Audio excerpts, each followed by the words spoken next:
Yes, we can bring the power which lights the stars and ignite it in the deserts of our planet, and if necessary, ignite it over the cities of our real or imagined enemies. Yes, we can generate the bare-bottomed quark in machines a mile and a half across that use as much electricity as is produced in the entire United States for a few seconds. We have gained a tremendous facility over matter, and in our naivete, when we made that Faustian pact back there around the time of Thales, we didn't realize that the price would be to lose contact with our souls. And this is what we have done. And now we cannot find it. And now we need it. So, planetary crisis. And I'm going to talk a lot about this. What is happening in my own evolution as I try to refine this over and over for audiences like yourselves, and try and write it now into book form for larger audiences, is a sense that what were disparate obsessions of mine were in fact a unified whole that only my unconscious mind fully grasped, and that slowly I am trying to raise it into consciousness with your help, so that we can see how such disparate things as planetary crisis, shamanism, hallucinogenic plants, higher dimensional mappings of complex phase spaces, how all of these things somehow feed into each other and create a position, a new position from which to carry out a critique of planetary life and society, which is what we need.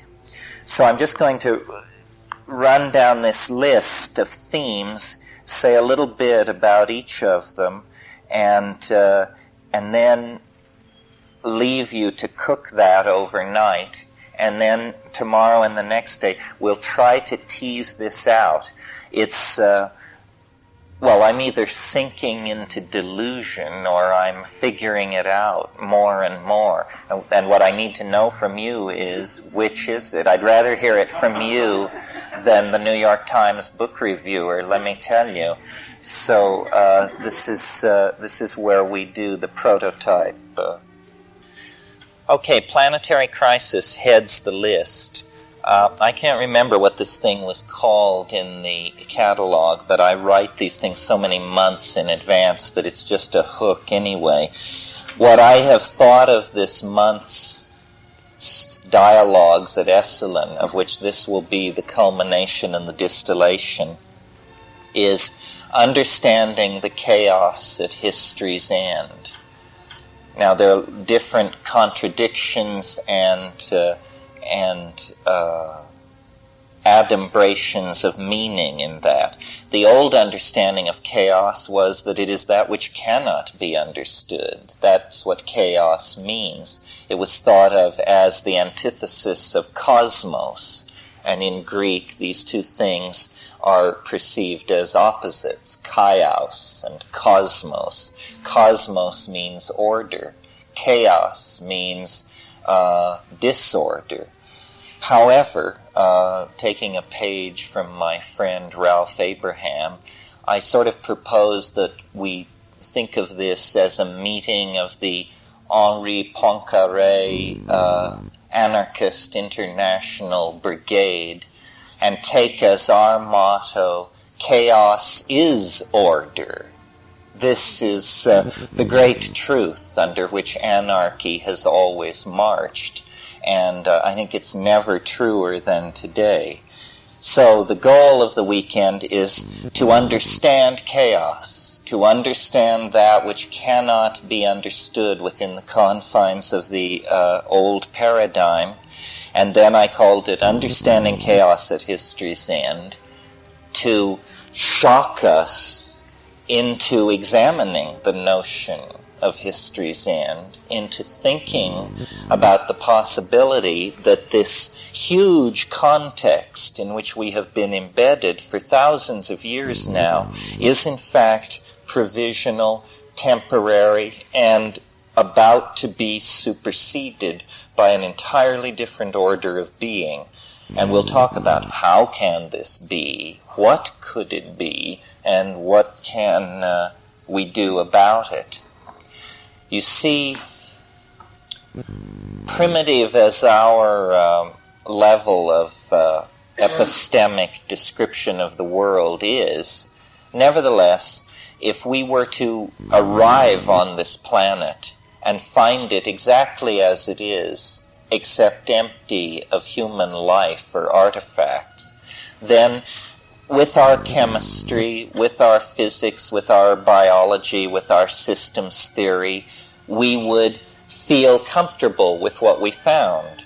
And we would say, this is a living planet, a planet with biological life on it, great herds of ungulate animals and climaxed rainforests and indemnified island biota and so forth. In other words, we can understand a planet covered with life, or at least we have the illusion of it. But what we confront in the phenomenon of our own planet is a planet covered by intelligence and swarming with information transfer that is not genetic, but epigenetic, in the form of books, codes, statuary, dance, ritual, electronic signal transfer, so forth and so on. And sophisticated though we may imagine ourselves to be, we have no basis for understanding the circumstances that we confront on our own planet. You have to really be able to make a leap to faith, I think, to believe that human spiritual emergence, the emergence of human consciousness as practiced by ourselves, is something that could emerge in 50,000 years out of selective pressure on a population of anthropoid apes. I mean, this is the great leap to faith that science asks us to take, to see ourselves as somehow emerging in an orderly fashion out of the background of nature. This is highly trying to credibility. And the more we study evolution, the more unlikely this scenario appears, because evolution proceeds extremely slowly and in response to selective pressure from the outside. But something happened to us in the past million years that caused our previously stabilized brain size to double almost overnight.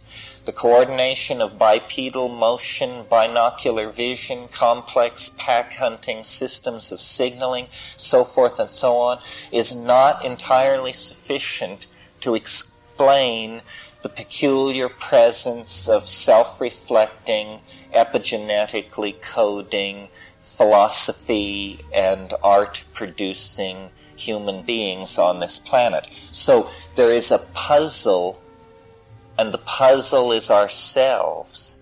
We don't seem to fit in. We seem to be the unique construct in the natural world. Why is this? Number one, is this so? Or is it a product of misperception, ignorance, or false interpretation? Or if it is so, then what does that mean? What is history? What is it that is acting on us to propel us in such a short time out of the matrix of organic nature and into a matrix of our own creation, the world of culture and epigenetic coding systems and the human imagination as created by the modality of language? What is it that is pushing us in this direction?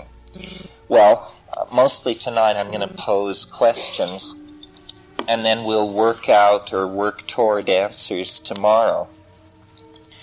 One of the things that I don't know how many of you are sensitive to the subtler issues of evolutionary theory, but one of the things that I've come up against in writing this book I'm working on is that something very fundamental has been left out of the theory of human origins, or the picture of the situation that surrounded human origins.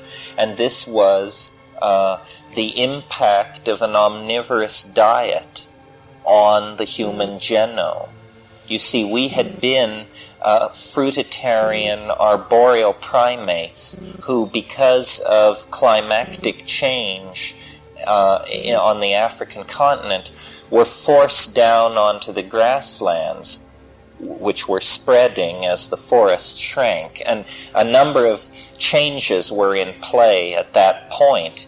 But the one I want to mention here now is the fact that we began to experiment with our diet. We needed to expand our repertoire of foods. Well, most animals eat only a very few kinds of foods. The omnivorous adaptation is quite rare. Why? Because an animal with an omnivorous dietary habit is exposing itself to untold numbers of mutagens, toxins, and poisons in the environment. And exposing yourself to mutagenic influences is usually a bad evolutionary strategy, because what it does is it causes mutation. It causes a sudden expansion in the number of mutations available for natural selection to do its work upon. And the number of mutations available to the process of natural selection that number is going to have a direct effect on a number which comes out of the equation over here, the number of successful mutations, true breeding mutations which actually confer an adaptive advantage. And one of the great puzzles about looking at human beings against the background of the other higher primates is why the hairlessness, why the prolonged adolescence, and why language? What was the pressure on this? And what we will talk about is the influence of psychoactive compounds in the early human diet, the kind of society that may have put in place, which I will argue, and this is for me a step forward. I now am absolutely convinced that what is happening is that we had a relationship to psychoactive plants in prehistory that was so tight, so necessary to our own social organization and well-being, that for all practical purposes we have to think of it as a symbiosis. Not simply that we used a plant, but that this plant became scripted into our life in a way such that when climatological change and migrations and this sort of thing broke up, made that relationship impossible, we fell into history. We became neurotic. We are, in a sense, the children of a dysfunctional relationship that we have forgotten all about.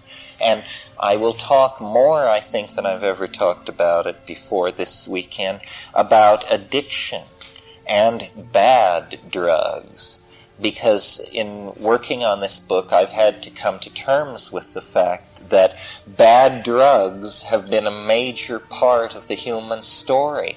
What is it about human beings that sends them searching frantically through the natural world for a fix? And it's an expanded adaptation. We don't only addict to plants and chemicals. We addict to each other, to ideas, to patterns of behavior, to things. We just addict. Actually, there's nothing you can think of that humans do not form addictions to. And this peculiar tendency to have behavior patterns become locked in such a way that their disruption causes a negative feedback into the physical organism is something that we're very uncomfortable with. It's only in the last 100 years that we've overcome our discomfort about the fact that we are sexual creatures and that we live a life of highly evolved and ever-present sexual fantasy. This was very, very hard for the Victorians to come to terms with. I mean, they, after all, put trousers on their piano stools. And you can imagine, if you're coming from that to a full examination of the contents of the human psyche on the subject of sexuality, that it's going to be quite shocking.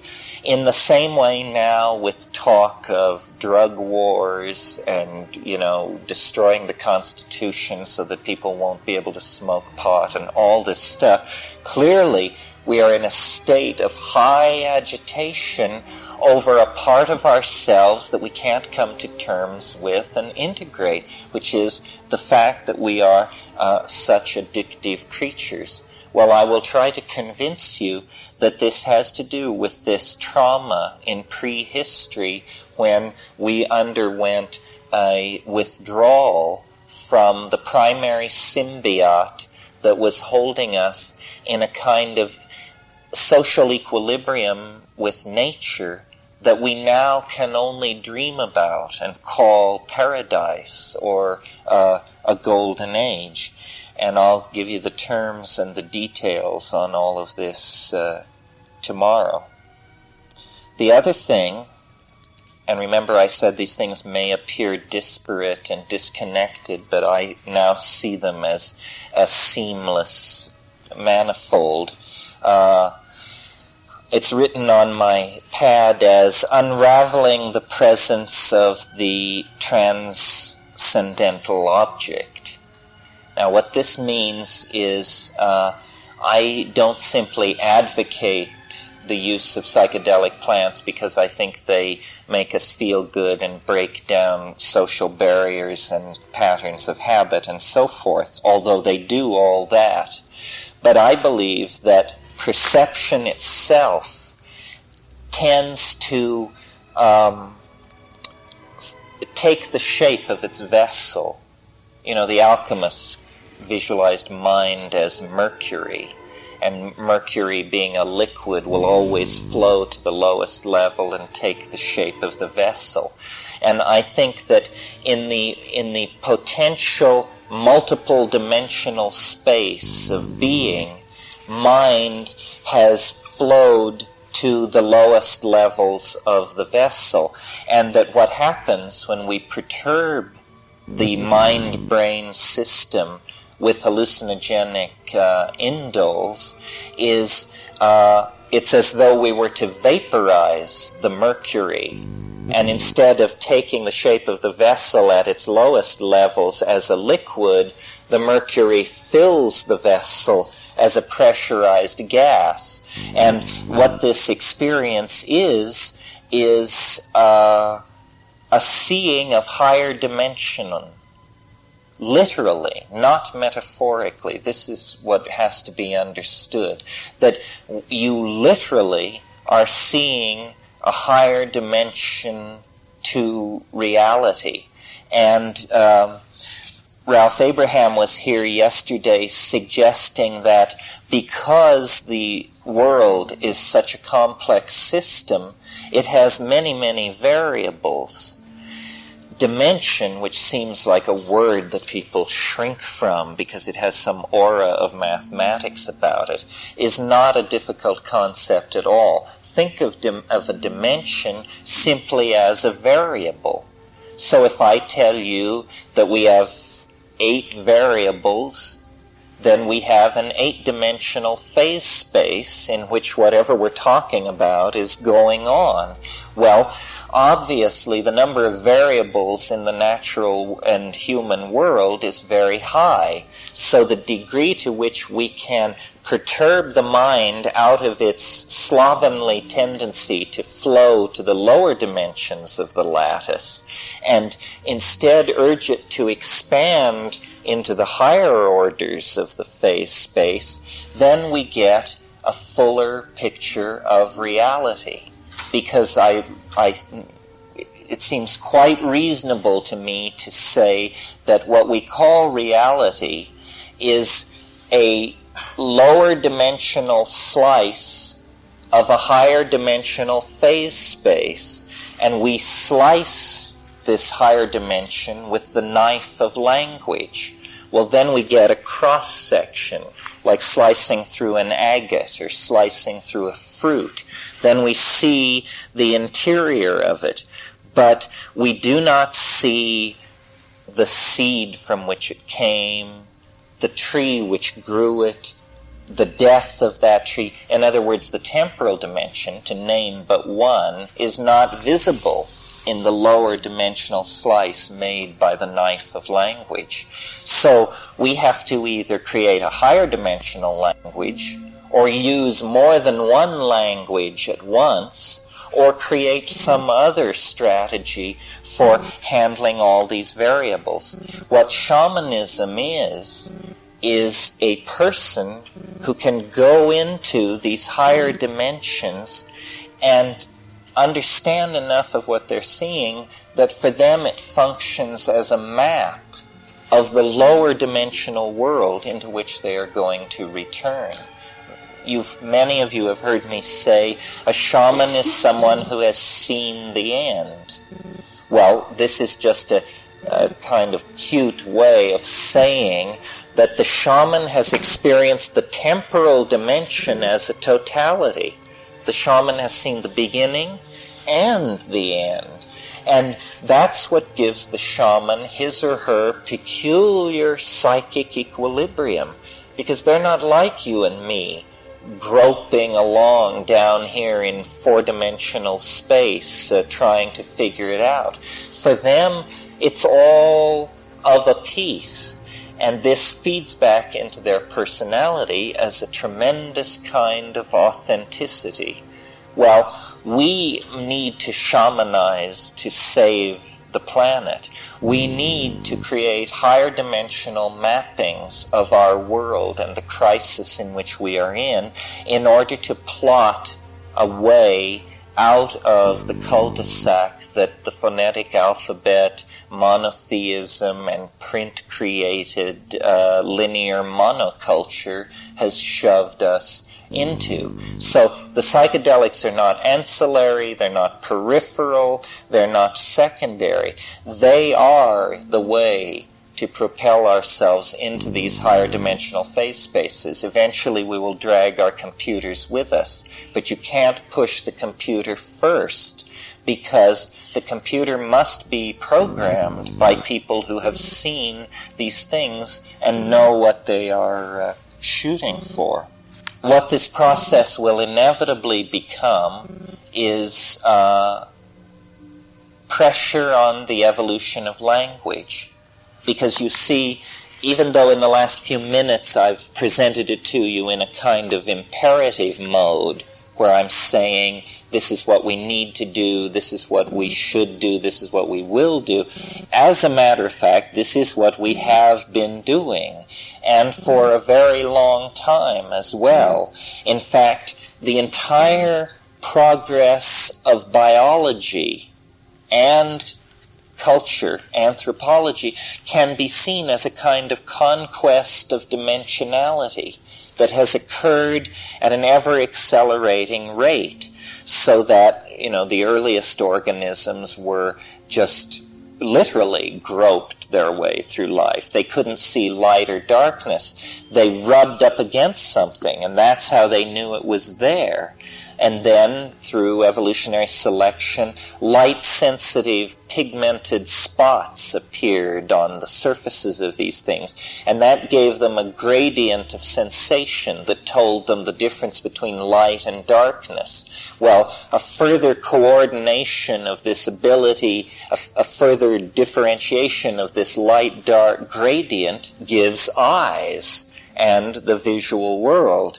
At the same time that this is happening, organs of motility are evolving. Well, now, meaning that so animals can move around more freely. They're not like algae or something stuck on rocks. Well, notice that when an animal that can move is already master of a whole set of dimensions that are completely invisible to a creature which cannot move. Let's say a sea anemone. What do sea anemones know of the fear of flying? You know, they don't know anything about it, because for them the world is not put together that way. But a gazelle coordinates itself in a higher dimensional space than the sea anemone. Similarly, once you reach the place in evolution where language appears, language is a way of destroying the primacy of the moment. In other words, pushing out from this very narrow domain called now into an anticipation of the future based on an extrapolation and analysis of the past. This is a conquest of dimensionality, adding variables, you see. And then, when you go into the realm of epigenetic coding, huge databases, so that nothing is ever forgotten, in a way the past ceases to fall away. The past is co-present with the present in a world where there is high-speed information and data retrieval. So, similarly, in our present circumstance, then, what we are pushing against is the envelope of the dimensionality of language. Language has hitherto been allowed to grow like Flopsy or Mopsy, or one of them. In any case, it has not been thought of as a process which could be guided by cultural engineering. But I think this has to be done if we are going to make the changes necessary to be made in the time that we have to make them. So we'll talk a lot about language and the evolution of language and what it actually is. And then finally, to bring it all together and to try and tie it up, we will try and understand how this symbiosis that was lost in prehistory can be regained from where we are without shattering the entire print-created dominator, phonetic alphabet, Judeo-Christian shtick. Because, you know, we're in this funny place. It's like a cusp. I mean, visualize a surface which looks like a cross-section of a curling wave. Well, you walk up this surface and you get to the top of the hill and you walk here. Well, right here, this is the lip of the wave. You can't walk any further. You fall down to a surface down here that is a completely different part of the manifold. This is called a cusp in dynamics. And you move along, and it's a smooth curve and a smooth curve, and then there is a perturbation, what René Thom and his school called a catastrophe. And at the catastrophe point, you fall off the manifold and you fall through God knows what, and then you land somewhere else on the manifold. And this is how stock market crashes occur, how unexpected anythings occur, and it is the kind of situation that we are in. We cannot extrapolate the future hundreds and hundreds of years. That is the least realistic of all future scenarios. And anybody who talks about how we're going to take care of X, Y, or Z in 100 or 200 years is just living with a 17th century model of how historical processes work. Because history, for thousands of years, has pushed toward the kind of super self-transforming momentum that we now have. We are up to takeoff speed, and in fact, the end of the runway is ahead of us. We don't have a choice about takeoff. We have reached takeoff speed, and now there is nothing left to do but grab the stick and pull it back and close your eyes and hope. Because if we don't make that commitment to the planetary process, the end of the runway is 35 years in front of us. I mean, that's it. There is no more. So there has to be a perturbation, a Thomian catastrophe that hurls us into an entirely new cultural milieu. Well, I maintain that the catalysts for this have been present on the earth for eons, and that culture has taken a vacation into dominator models and egocentric models and materialistic models and models which flatten and simplify and distort and suck life out of reality. That, we are seeing what the Faustian price we had to pay for the terrific understanding of matter that the tools of Greek science have betrayed into our hands. Yes, we can bring the power which lights the stars and ignite it in the deserts of our planet, and if necessary, ignite it over the cities of our real or imagined enemies. Yes, we can generate the bare-bottomed quark in machines a mile and a half across that use as much electricity as is produced in the entire United States for a few seconds. We have gained a tremendous facility over matter, and in our naivete, when we made that Faustian pact back there around the time of Thales, we didn't realize that the price would be to lose contact with our souls. And this is what we have done.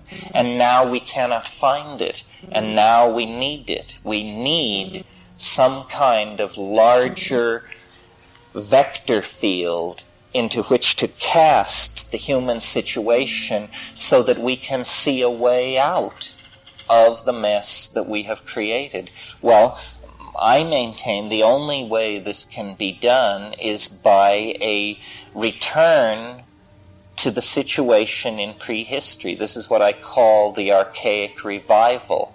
That history is to be seen as the peregrination of a kind of prodigal son, and that now the peregrination must end. The prodigal son, who is Western humankind and the epistemic tools that we have developed, must now return to the human family outside of history, which means the people who have been in the rainforests and on the Arctic tundra, they never left it.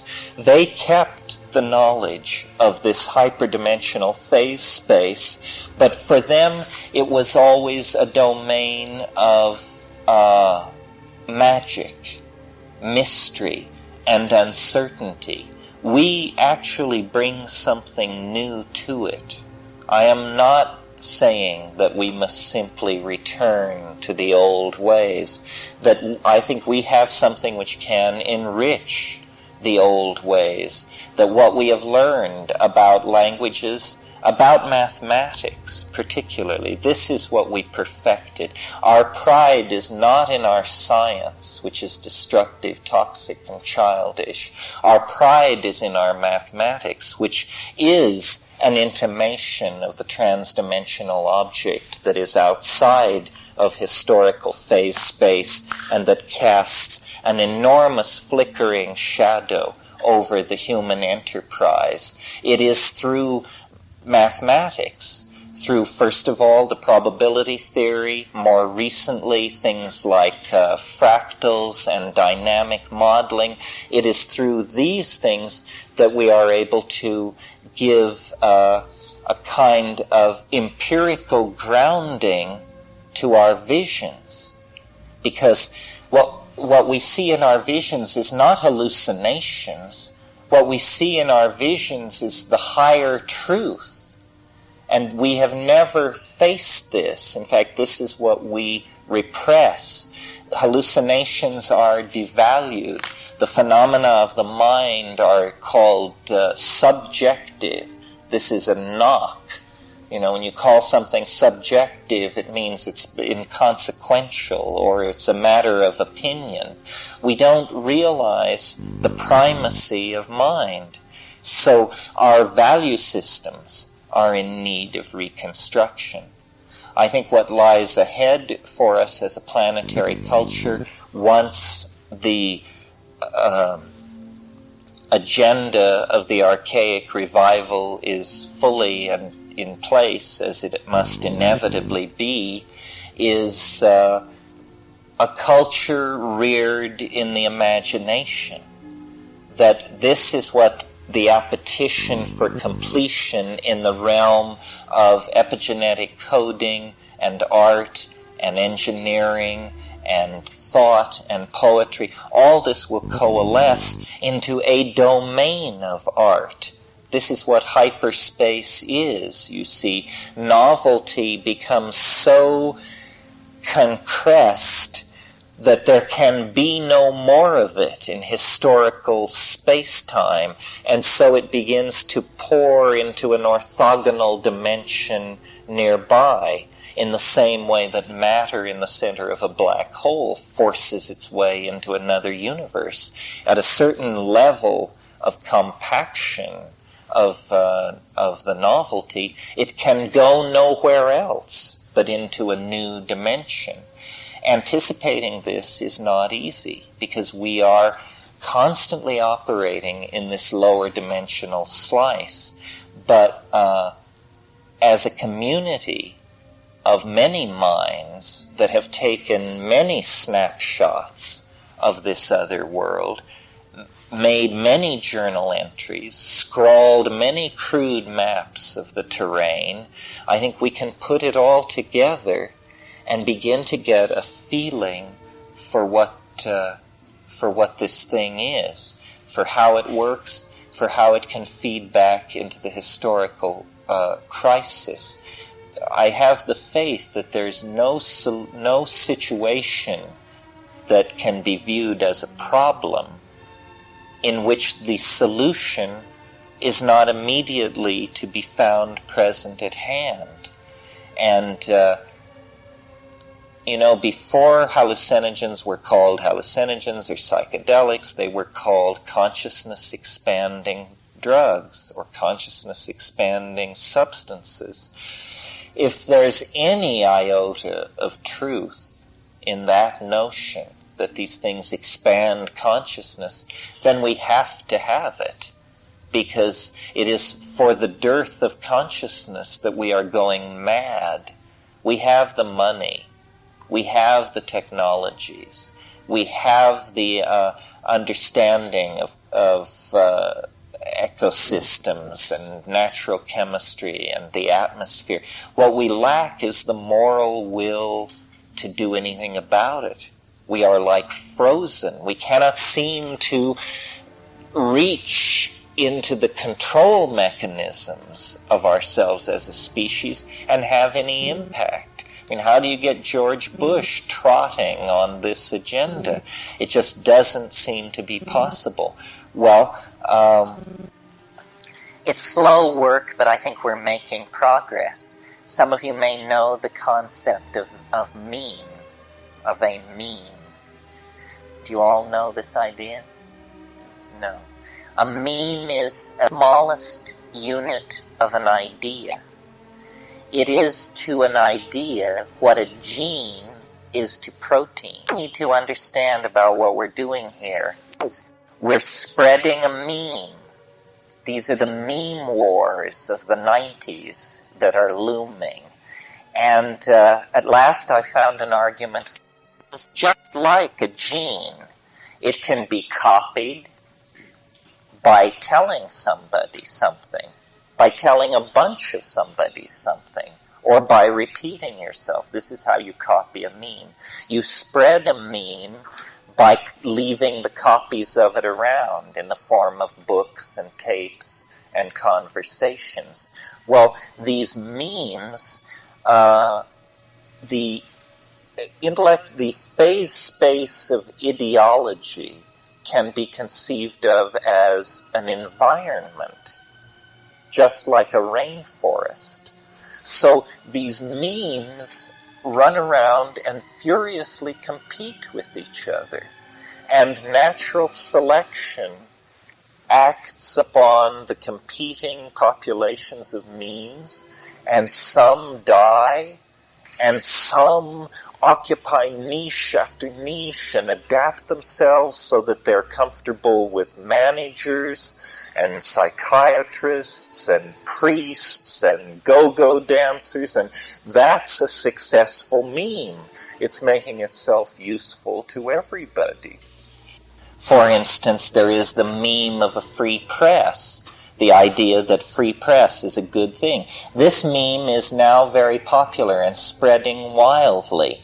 At the same moment, the meme of Marxism is shriveling and melting and just dissipating in the presence of the free press meme. Clearly, the Marxist meme cannot compete in an environment where free press memes are running around. And I believe that in the same way that natural selection upon genes produced levels of integrated organization and beauty that human beings can never hope to surpass, such as a rose or an orchid or a volcano, that if we simply launch our memes into the environment of ideological competition, that natural selection will do its work. Some of you may remember last fall I went around saying the best idea will win. Well, this is why. I usually get the end first and then the mechanism follows. This is why the best idea will win. So the obligation on us is to communicate. The caterpillar in Alice in Wonderland says, say what you mean and mean what you say. I do. And I think this is excellent advice for all of us.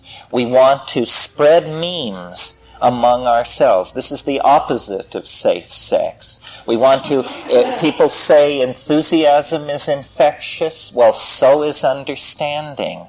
It can be taught, it can be shared, it can be replicated. And I believe, and I hope not erroneously, that the psychedelic meme is going to have another replay. It almost died in its form as an LSD rock concert that would wrest power from the establishment and beat it over the head with it. In that form, the psychedelic meme met very large fish that were completely capable of gobbling it down, and its population shrank accordingly. And it almost was in the background, but mutation has now taken place in the psychedelic meme. It has a new face and a new form. It no longer exhorts crowds of hundreds of thousands of people to march out of their offices and universities and copulate in the streets. Now it meets in small groups like this and urges psychotherapists to consider the possibility that shamanism might have a model that would be useful in delivering mental health care to people. The meme has grown smarter. the meme has adapted itself to the larger environment of competing memes, and at the same time, memes which were suppressing the psychedelic meme have themselves grown old, tired, slightly atrophied in their responses, slightly exhausted with their own successes. So as we go through this weekend, I want you to think of it, as I do, very consciously as a process of meme replication and infection. And the idea is that when we're done, each one of you is to be a kind of ideological typhoid Mary who will go back to Cleveland and Kokomo and wherever and talk to people and get people replicating this meme, wondering and thinking, because I'm convinced on a level playing field, in the presence of a free press, this thing has a great potential to just break away and remake the world. And the reason that it has that potential is because the situation is now very desperate. Even the establishment memes are willing to negotiate if there's a possibility that there are any new answers here. The establishment feels much less confident of its own meme than it did in the 1970s. So what I'm going to present to you over the weekend is an argument from prehistory toward post-history that tries to make sense of what fell between, which was this lightning strike of religions, inventions, works of art, outbursts of poetry, cruelty, genius, mysticism, and humanity that precedes our fusion with the transcendental cultural object, which we will create, which we will summon out of the collectivity of human imagination and the Gaian mind that rules the planet so ably and so well. For the moment, however, I urge you to have a soak in the baths and get some sleep, and we'll meet